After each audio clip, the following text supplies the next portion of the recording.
실기시험을 대비해 꼭 기억해야 하는 부분만을 모아놓았습니다. 직업상담사 2급 초단기 합격비법 2차 실기대비 이론과 문제집의 내용을 바탕으로 제작된 강의입니다. 고정 댓글에 질의응답을 위한 카페 링크와 교재 구매 링크를 넣어드렸습니다. 진로 성숙도 검사란 당연히 진로 선택에 관련한 문제죠. 가장 중요한 키워드는 바로 태도와 능력이 얼만큼 발달되어 있는가, 태도와 능력이 얼만큼 성숙해 있는가를 측정하는 겁니다. 다시, 진로 성숙도 검사란 가장 중요한 것, 태도와 능력이 얼만큼 발달해 있는가, 뭐에 대해서 진로 선택과 관련해서. 그러니까 태도와 능력이 가장 중요한 키워드니까 당연히 하위 척도로 태도와 관련한 태도 척도가 있고요. 능력과 관련한 능력 척도가 있습니다. 먼저 태도 척도요. 진로 결정성, 참여성, 독립성, 지향성, 타협성이 있고요. 능력 척도요. 자기평가, 직업정보, 계획, 목표 선정이 있어요.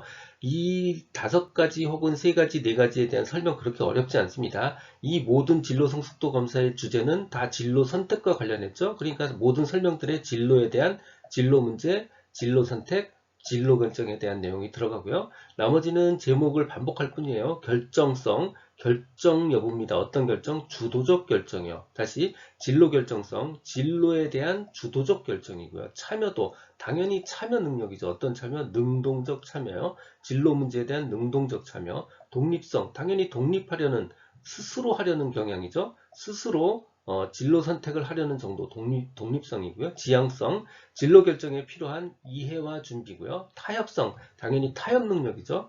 뭐에 대한 타협?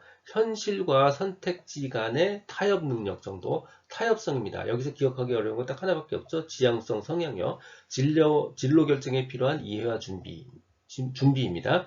능력 척도 4가지예요. 자기평가, 직업정보, 계획, 목표 선정 및 수립이요. 자기평가가 뭐죠? 결국 자각이에요. 자각. 뭐에 대한 자각이냐? 자신의 능력과 흥미에 대한 자각. 직업정보입니다. 직업세계에 대한 정보 능력이요. 직업정보, 직업세계에 대한 정보 능력이요. 계획 수립 능력이죠. 뭐에 대한 목표 달성을 위한 계획 수립 능력, 목표 선정 및 문제 해결까지 적어주시면 됩니다. 규준 참조검사, 준거 참조검사는 당연히 규준이란 단어와 준거라는 단어를 알아야 돼요. 규준이란 단어는 영어로 노말하다 할 때 놈이고요. 준거란 단어는 기준점이라는 단어의 크라이티오리언이에요. 자, 준거라는 단어는 말 그대로 기준에 의거했다 그래서 준거입니다. 기준에 의거했다 해서 준거예요. 그러니까 한마디로 기준점이 있는 검사예요. 준거란 뜻은 기준점이 있는 검사고, 그러니까 당연히 기준점이 있으니까 합격 아니면 불합격이죠. 그래서 절대평가입니다. 규준은 노말하다의 놈이고요. 우리 정규분포라는 단어가 바로 노말 디스트리뷰션이에요. 그러니까 규준이라는 단어의 핵심은 바로 어떤 분포가 있다는 겁니다. 다시 규준이란 단어는요. 분포가 있다는 뜻이에요. 이렇게 생긴 정규 분포가 있고요. 우리나라 인구 분포는 이렇게 종형으로 이렇게 생겼죠. 이런 분포들이 있다라는 게 이런 규준이 있다는 거예요. 그래서 검사 점수에 어떤 분포가 있다라는 게 규준이 있다는 뜻이고요. 결국 그러니까 분포상 나는 어디에 몇 %에 속해? 라는 게 굉장히 중요하죠. 그러니까 결과적으로 규준은 상대평가입니다. 다시 규준은 분포니까 상대평가고요. 준거는 기준점이 있는 거니까 절대평가예요. 자, 이 내용 그냥 그대로 적으시면 돼요. 규준 참조검사 상대평가고요. 개인의 점수를 규준이라는 분포와 비교해서 상대적인 값으로 표현합니다. 우리 대부분의 심리검사는 다 그래서 상대적인 점수로 몇 %에 속하느냐는 각종 심리검사들은 다 규준 참조검사예요. 준거 참조는 기준점이 있는 거라고 그랬죠. 그래서 개인의 점수를 특정 기준 점수와 비교해서 평가하는 방식입니다. 대부분의 합격, 불합격을 나타내는 국가자격시험, 운전면허시험 같은 것들은 모두 다 준거 참조검사에 해당합니다. 임금의 하방 경직성이란 한 번 오른 임금이 경제 여건이 변해서 떨어지는 상황이 됐음에도 불구하고 하방으로 떨어지지 않고 그 수준을 유지하려는 경향, 이게 임금의 하방 경직성입니다. 다시 정리하면 한 번 오른 임금이 경제 여건이 변해도 하방으로는 아래쪽으로는 떨어지지 않고 그 수준을 유지하려는 경향, 이게 임금의 하방 경직성입니다. 원인은 크게 5가지 정도 기억을 하셔야 되고요. 첫 번째는 노동자에 의한 영향, 두 번째는 화폐에 의한 영향, 세 번째는 임금제에 의한 영향, 이렇게 3가지로 그룹핑할 수가 있습니다. 첫 번째 노동자에 의한 영향이요. 노동자들의 노동조합은 조합은 해고를 어렵게 하고요. 장기 계약을 추구하고 임금 하락을 방지하는 경향이 있습니다. 그래서 강력한 노동조합이 하방 경직성의 첫 번째 이유고요. 두 번째는 노동자의 역선택이요. 노동자가 다른 회사를 선택한다는 뜻이에요. 임금이 하락하면 유능한 인재부터 회사를 떠나서 결과적으로 임금 하락을 억제시키는 경향이 있어요. 이걸 노동자의 역선택이라고 부르고요. 세 번째는 장기 근로 계약입니다. 장기 근로 계약을 추진하는 경향이 있기 때문에 임금이 하락하는 상황이 됐어도 임금 변경이 어려워지는 경향이 있습니다. 이 3가지 노동자에 의한 영향이고요. 두 번째는 화폐 환상에 의한 영향입니다. 노동자들은 실질 임금보다는 명목 임금을 더 중시하는 경향이 있어요. 그래서 디플레 상황이 됐어도 임금 하락에 저항하는 그런 경우가 있습니다. 그래서 화폐 환상도 임금 하방 경직성의 원인이고요. 마지막 그룹 임금제에 의한 영향이요. 첫 번째는 최저임금제. 최저임금제에 의해서 법적으로 일정 수준 이하로 떨어지지 않게 막혀 있죠. 그래서 최저임금에 의해서 임금의 하방 경직성이 더 강화되는 측면이 있고요. 마지막으로는 효율성 임금 정책이 있습니다. 신규 채용 비용 절감이나 유능한 인재 유지를 위해서 일부러 회사가 고임금을 유지하려는 경향이 있는 거예요. 회사가 원래 균형점보다 더 높은 임금을 주려는 경향이 있을 수 있어요. 이게 바로 효율성 임금 정책입니다. 그래서 다시 정리하면 강력한 노동조합, 노동자의 역선택, 장기 근로계약이요. 이게 사람에 의한 영향, 두 번째 화폐 환상, 화폐에 의한 영향, 마지막으로 최저임금제와 효율성 임금 정책을 들 수 있습니다. 성능검사, 성향검사를 설명하고 검사명을 써라. 극대수행검사, 습관적 수행검사를 설명하고 대표적 유형 3가지를 써라. 같은 이야기입니다. 첫 번째 극대수행검사, 두 번째 습관적 수행검사요. 같은 이름입니다. 성능검사라고도 하고요. 습관적 검사는 성향검사라고도 합니다. 극대수행검사는 주어진 시간 내에 최대한의 능력을, 극대 능력, 그러니까 최대한의 능력을 발휘하도록 하는 검사로 각 문항마다 정답이 정해져 있습니다. 사례로는 지능검사, 적성검사, 성취검사 같은 것들이 있어요. 습관적 수행검사는 성향, 그 사람의 성향을 검사하는 거고요. 피검자가 평소에 어떤 행동을 하는지를 측정하는 검사로 정답도 시간 제한도 없습니다. 사례로는 성격검사, 흥미검사, 태도검사 같은 것들이 있습니다. 성향검사 6가지를 쓰는 문제입니다. 성향검사라는 말과 습관적 수행검사란 말은 같은 말입니다. 그러니까 피검자가 평소에 어떤 행동을 하는지, 어떤 성향을 가지고 있는지를 측정하는 거고요. 그런 것들에는 성격검사, 흥미검사, 태도검사 같은 것들이 있습니다. 흥미검사에 해당하는 것 5가지, 그리고 성격검사에 해당하는 거, 그리고 태도검사에 해당하는 거 어느 것 중에서 6가지를 적어도 다 정답입니다. 하지만 우리는 흥미검사 5가지를 또 기억해서 출제되는 문제가 있기 때문에 가능하다면 이렇게 흥미검사 5개를 적고요. 나머지 성격검사나 태도검사 중에서 하나를 더 추가하는 게 가장 효과적인 방법이겠죠.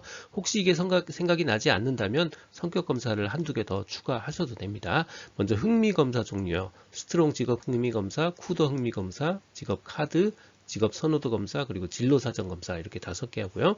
성격 검사에 해당되는 것, 성격 5요인, MBTI, MMPI 중에 하나나 2개 정도 적으면 됩니다. 흥미검사 이름을 5개를 쓰라 혹은 3개를 쓰고 설명하라 라는 식으로 문제가 출제됩니다. 그러니까 우리는 최소한 5개 정도의 직업 흥미검사의 이름을 알고 있어야 되고요. 그 중에 3개 정도는 설명할 수 있어야 되는 겁니다. 그래서 5개를 일단 뽑은 건 스트롱 직업 흥미검사, 쿠더 흥미검사, 직업 카드 분류, 직업 선호도 검사, 진로 사정 검사 이렇게 뽑았어요. 근데 이거 말고도 흥미검사 당연히 많죠. 이거 말고 다른 어떤 걸 쓰셔도 됩니다. 꼭 이걸 쓰셔야 되는 건 아니에요. 그러니까 다른 걸 이미 알고 있다 그러면 이걸 중에서 빼서 기억하기 쉬운 것들로 5개를 조합하셔서 자기만의 모범 답안을 만드셔도 돼요. 근데 이렇게 5개를 뽑은 가장 큰 이유는 예를 들어서 스트롱 직업 흥미 검사 같은 경우는 2차 시험에서 스트롱 직업 흥미 검사의 척도에 대해서 또 물어봅니다. 그러니까 우리 어차피 공부해야 돼요. 그래서 스트롱 직업 흥미 검사를 뽑았고요. 스트롱 직업 흥미 검사 홀랜드 6개의 인성 모델을 바탕으로 해서 스트롱이 만든 직업 흥미 검사예요.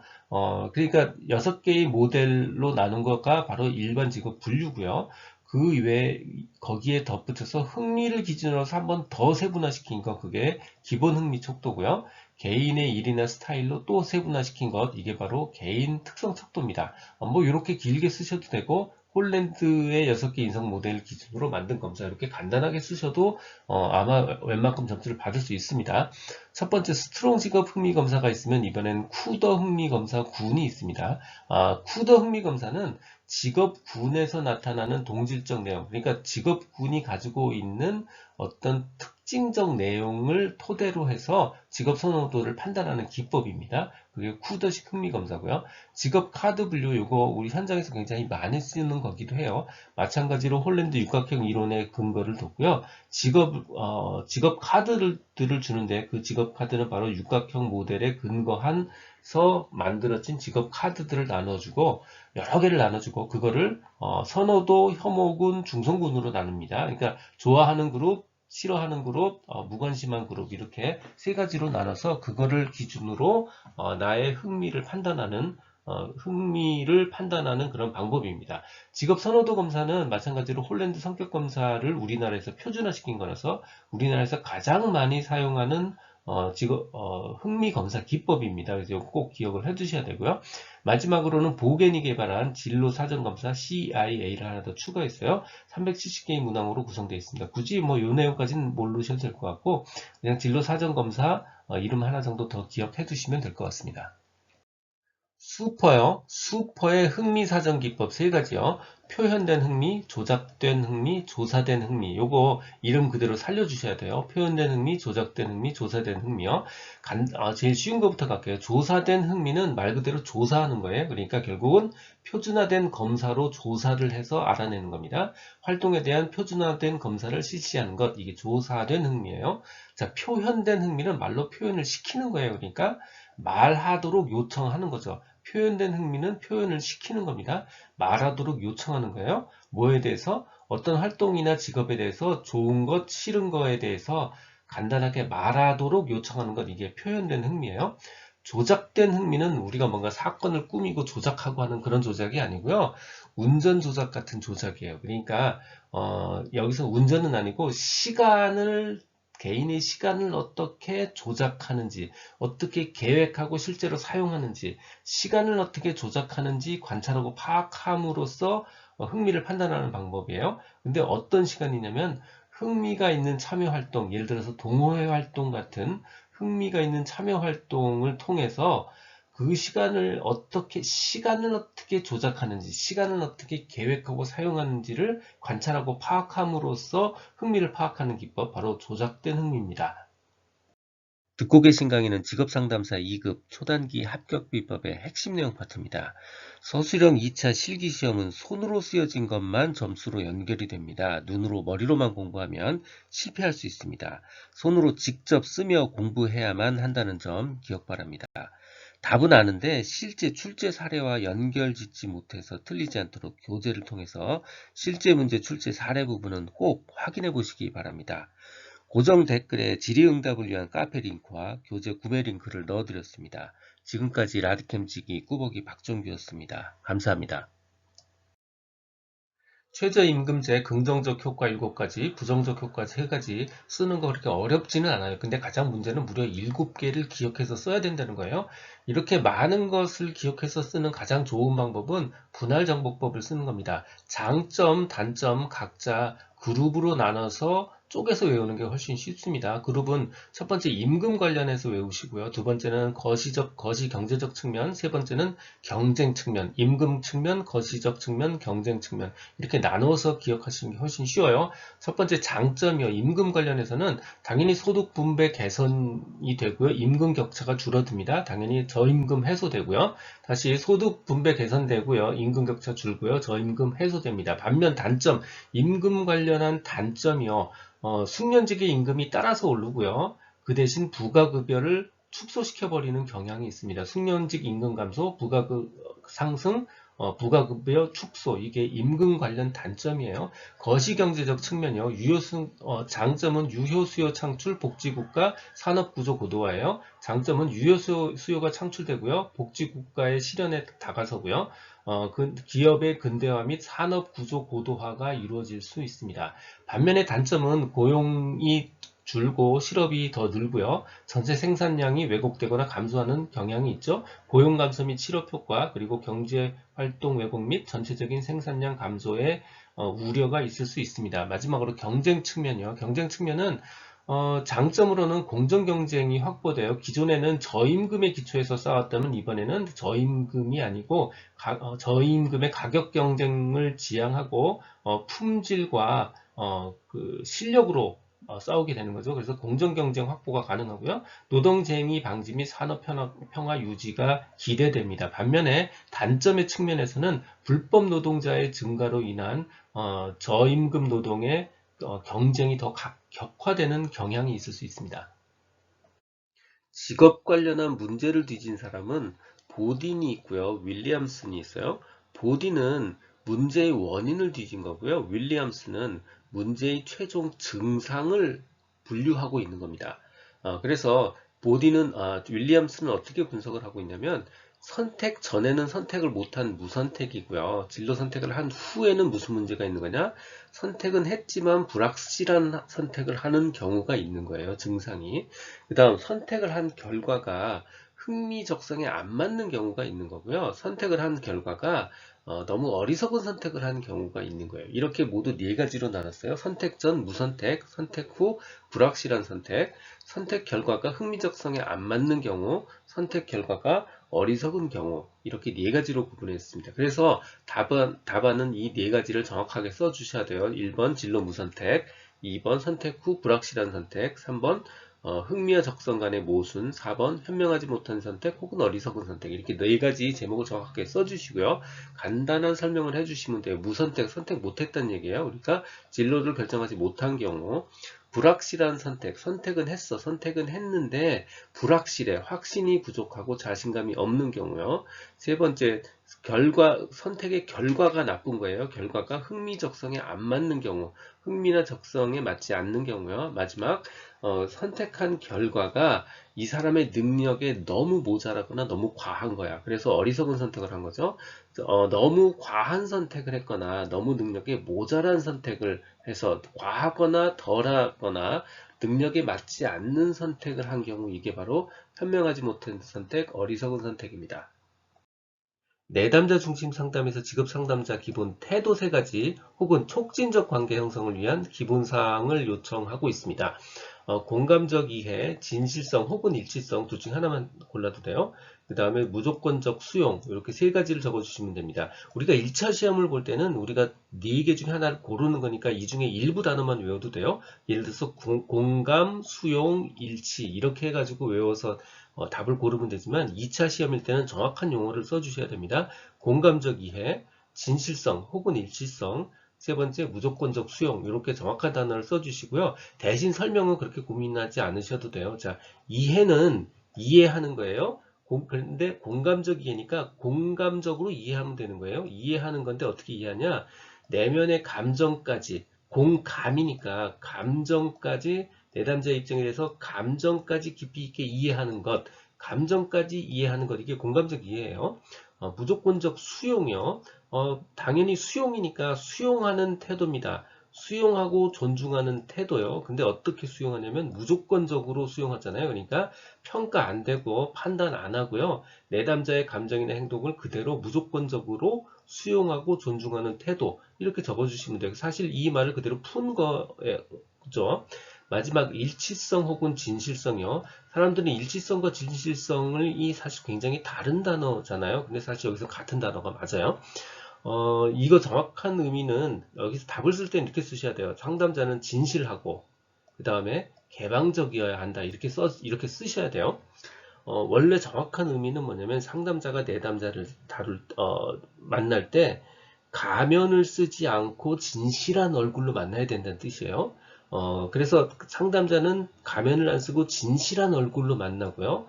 그 다음에 상대방한테 개방적인 얼굴로 만나야 된다라는 뜻입니다. 이게 진실성이고, 일치성이에요.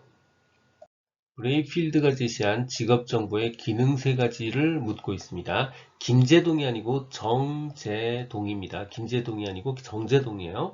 정보적 기능, 재조정 기능, 동기화 기능이요. 정보적 기능은 직업정보 본연의 목적입니다. 말 그대로 직업 정보를 제공하는 거예요. 정보적 기능, 내담자에게 직업 정보를 제공하는 거고요.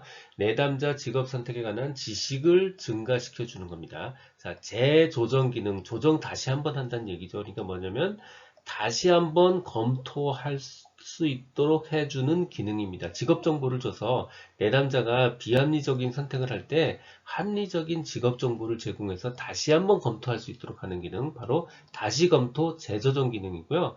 동기화는 동시에 참여한다는 뜻이에요. 동시에 참여, 즉 동기화해서 참여할 수 있도록 하는 기능이에요. 내담자가 진로 선택을 할 때, 진로 선택 의사 결정을 할 때 직업 정보를 주면서 같이 함께 동기화해서 참여할 수 있는 기능, 바로 동기화 기능입니다.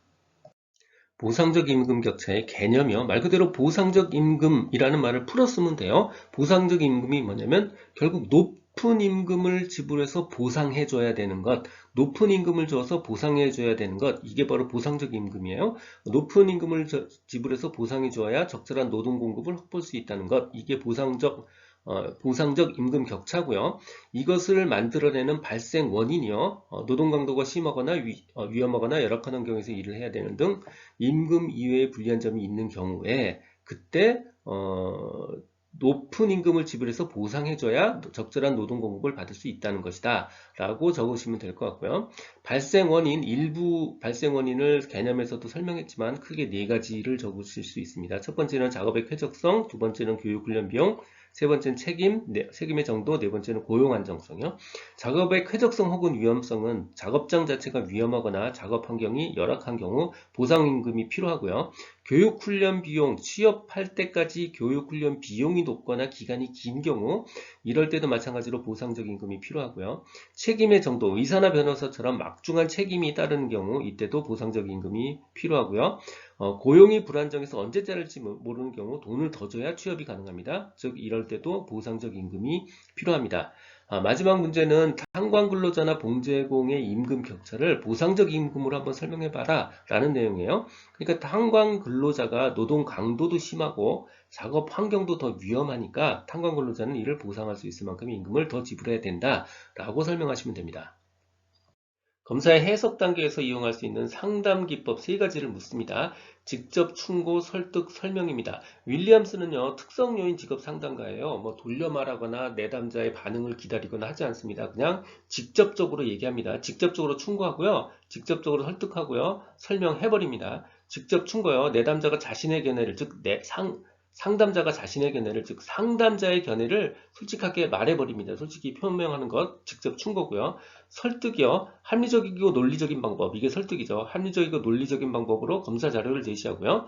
설명이요. 상담자가 검사 자료를 이해하기 쉽게 해석해 주어 버립니다. 상담자가 검사 자료를 이해하기 쉽게 해석해 주는 것, 이게 설명입니다. 지금까지 라디캠지기 꾸벅이 박종규입니다. 지금 화면 좌측 상단의 재생 목록을 누르면 필요한 부분을 선택해서 들을 수 있습니다. 도움이 되셨다면 좋아요, 구독 부탁합니다. 감사합니다.